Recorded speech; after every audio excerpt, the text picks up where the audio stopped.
디지털투데이 데일리 픽입니다. 모빌리티 기업들은 설립부터 운영까지 쉬운 일이 없는 것 같은데요.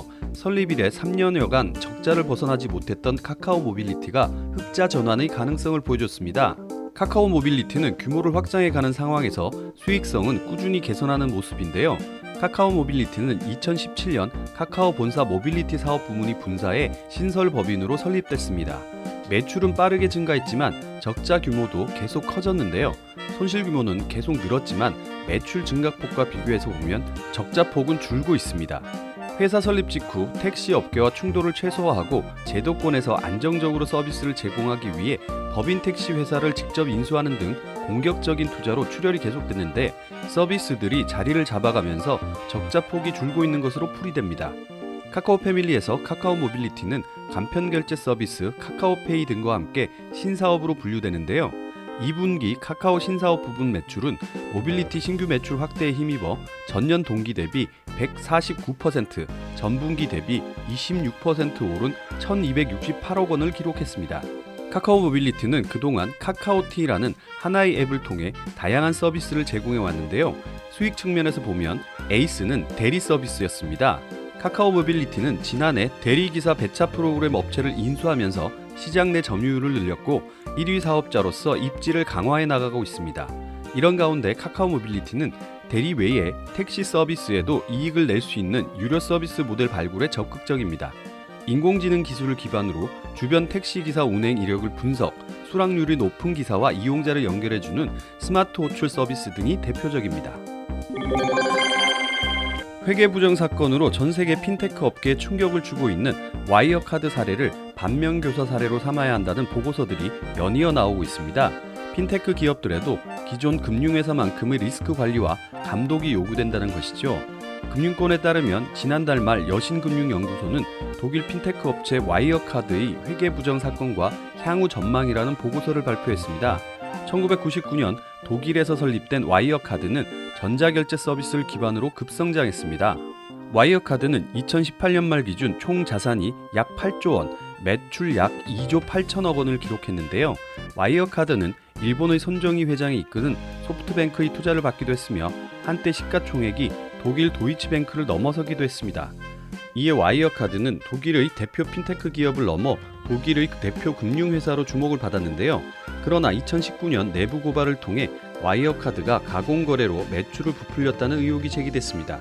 그리고 2020년 6월 발표된 조사 결과 와이어카드 장부에 약 2조 7천억 원이 존재하지 않는 것으로 드러났습니다. 와이어카드가 회계 부정을 저지른 것인데요. 결국 와이어카드는 이를 인정하고 파산 절차에 돌입했습니다. 여신금융연구소는 내부 고발이 보도된 2019년에도 와이어카드가 소프트뱅크로부터 거액의 투자를 유치하는 데 성공했으며 무디스의 신용평가를 바탕으로 한 채권을 발행하는 등 사업 확장과 자금 조달을 아무 문제 없이 수행했다고 지적했습니다. 또 독일 금융당국도 와이어카드 경영진의 발표만을 믿고 의혹에 면죄부를 주는 역할을 했다는 것이죠. 여신금융연구소는 와이어카드가 급성장하는 핀테크 기업이라는 이유로 신뢰를 받고 규제에서 벗어나 있었다고 우회적으로 비판했습니다. 하나은행의 중국 현지 법인 하나은행 중국유한공사가 세계 2위 온라인 여행 플랫폼 C트립과 제휴해 디지털 모바일 대출 지에취화를 출시했습니다. 지에취화는 C트립의 모바일 플랫폼을 사용하는 개인 손님을 대상으로 신용카드와 유사한 소액, 단기 소비금융 서비스를 제공합니다. 호텔, 비행기 예약 등 여행 관련 소비 패턴을 기반으로 하는 C트립의 손님 빅데이터를 신용평가에 활용해 리스크 관리 및 디지털 손님 기반을 확대한다는 계획입니다. 대출 방법은 C트립 플랫폼의 모바일 대출 신청 화면에서 신청, 본인 대출 가능 한도 확인, 대출 금액 및 기한 설정, 확인 과정 등 몇 번의 클릭 과정을 거치면 실시간으로 바로 본인 계좌에 입금이 됩니다. 대출 한도는 신용도에 따라 2,000위안에서 최고 15만 위안이며 금리는 연 10%에서 연 24% 수준입니다. 최대 1년 이내 중도 상환 수수료 없이 언제든 자유롭게 상환 및 출금이 가능합니다. 임용호 중국 하나은행장은 각종 디지털 플랫폼을 통한 손님 접점 확대는 애프터 코로나 시대의 선택이 아닌 필수 생존 기반이 됐고 중국은 10억 명의 모바일 이용자 및 알리바바 디지털 플랫폼 등 세계 최고 수준의 디지털 생태계를 보유하고 있다며 앞으로 C트립과의 업무 추가 개발 및 중국 대표 ICT 플랫폼과의 적극적인 업무 제휴를 통해 하나금융그룹의 글로벌 디지털 전환에 기여하겠다고 말했습니다. LG U+가 일상에서 편안하게 이용할 수 있는 증강현실 글래스 U+ 리얼 글래스를 출시합니다. U+ 리얼 글래스는 안경을 쓰듯 기기를 착용하면 렌즈를 통해 원하는 콘텐츠를 보여주는 웨어러블 디바이스입니다.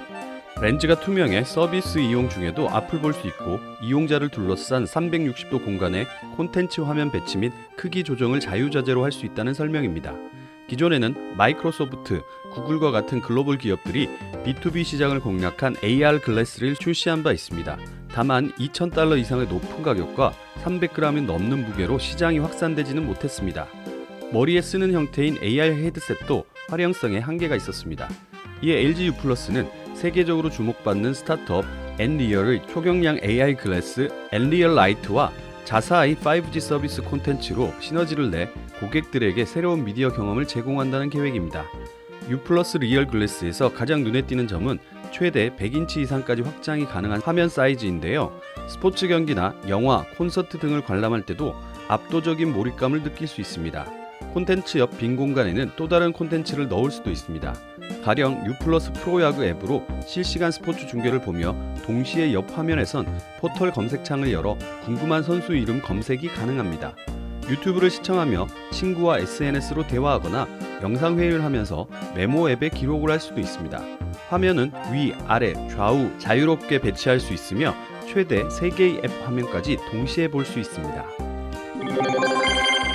최근 삼성 갤럭시 Z 폴드 2 등 접는 디스플레이를 갖춘 폴더블 스마트폰이 시장에서 주목을 받고 있는 가운데 전자책 단말기도 폴더블 디스플레이 시대가 도래할 것으로 보입니다. IT 매체 더 버지에 따르면 전자책 단말기 제조사 이잉크가 최근 폴더블 전자잉크 디스플레이를 갖춘 전자책 단말기 시제품을 선보였습니다. 기존 전자책 단말기가 전자잉크 기술을 통해 흑백 화면을 구현한 것과 달리 이잉크의 시제품은 반으로 접을 수 있는 전자잉크 패널을 탑재했습니다. 10.3인치 크기의 전자잉크 패널 갤럭시 Z 폴드 2처럼 가로로 절반을 접을 수 있으며 자체 백라이트가 없는 전자잉크 특성을 고려해 디스플레이 상단에 2개의 LED 조명을 설치해 밤이나 어두운 실내에서 독서를 가능케 했습니다. 여기에 와콤의 터치 기술을 도입, 전자책 화면에 밑줄을 긋거나 메모를 하는 등 필기 입력 기능까지 제공합니다. 디스플레이 우측에는 5개의 기능 버튼을 제공해 편의성을 높였습니다. 제조사인 이잉크 측은 폴더블 전자잉크 디스플레이를 탑재해 더 큰 화면으로 높은 가독성을 자랑한다며 20년 역사의 전자책 단말기를 혁신하는 새로운 기술이라고 강조했습니다.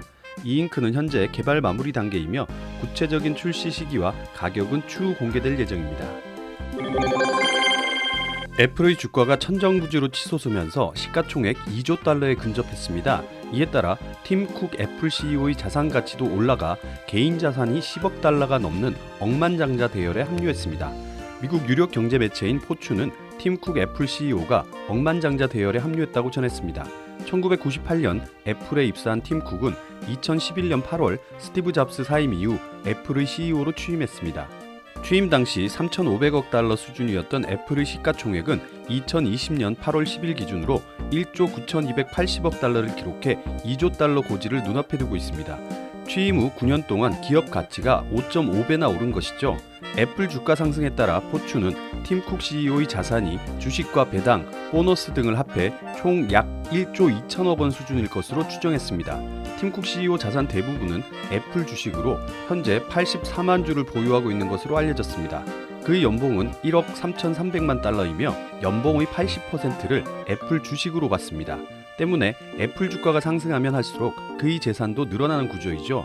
올해 60세인 팀 쿡은 미혼의 성소수자로 알려져 있습니다. 개인 생활 대부분을 일에 바치는 일벌레로 재산 축적에 큰 관심을 두지 않는다고 밝히기도 했습니다.